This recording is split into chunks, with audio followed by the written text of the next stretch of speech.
All right, hello wine drinking people. Time for more of what I've had to drink yesterday, and our friends from Toro Winery hosted a taste with their winery from Argentina, Trivento. A lot of people have crossed the Andes from Chile, and Toro, the most important producer in Chile, well, the biggest.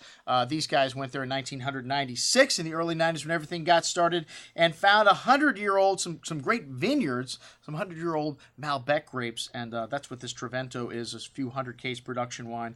One of the top iconic wines of Mendoza that no one knows about. I only had 12 people come to this event.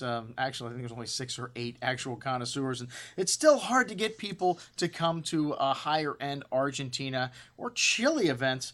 Well, it shouldn't be. These wines are great. We started out with a little Torrentes and Chardonnay, and Torrentes is the great white grape of Argentina, and usually it grows better in higher elevations. This is a Luján de Cuyo vineyard, which is not quite as high as Salta, but fairly high elevation. They throw a little Viognier and Chardonnay in the blend, and this wine really delightful. Just a wonderful bouquet of fresh fruits, peaches, pears, floral notes, honeysuckles, kind of a salty, briny, minerally note there too. Fresh and zesty on the tongue, a little light spritz there to the finish, and man, for $14, very good little value. The Chardonnay also excellent. They got a little Pinot Grigio and Viognier in this, and a little deeper color than the Torrentes. You can tell Chardonnay, usually from Torrentes, just by the color. Nice amount of ripe apple and pineapple, kind of stone fruit, showing a little lemon drop candy. Really fresh and fruity on the tongue with a short but pleasant finish. Really went nice with a salsa verde on the lobster enchilada. Very good at $14. All right, well, who told them to serve lobster enchilada with Malbec? Sorry, folks, that was me. You know, I figured to put some chorizo sausage in it. Maybe I had too many dinners over at Lobster Bar where they paired every single course of red wine with seafood. But anyways, not a good idea. Don't recommend it with this wine. We had the 05, the 07, the 10, and the 12. Would have been much better if we had a nice chorizo ribeye with it.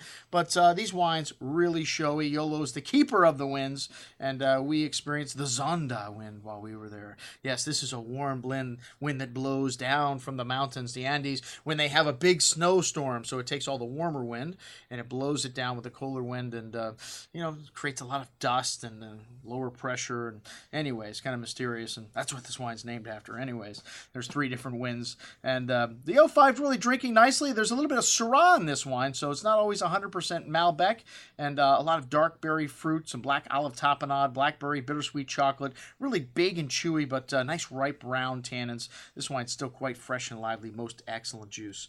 All right, the 2007 was the crowd favorite on this evening, and this wine still had a lot of dark berry fruit, and this was 100% Malbec this year. And this wine had some dark spices and espresso and smoky notes.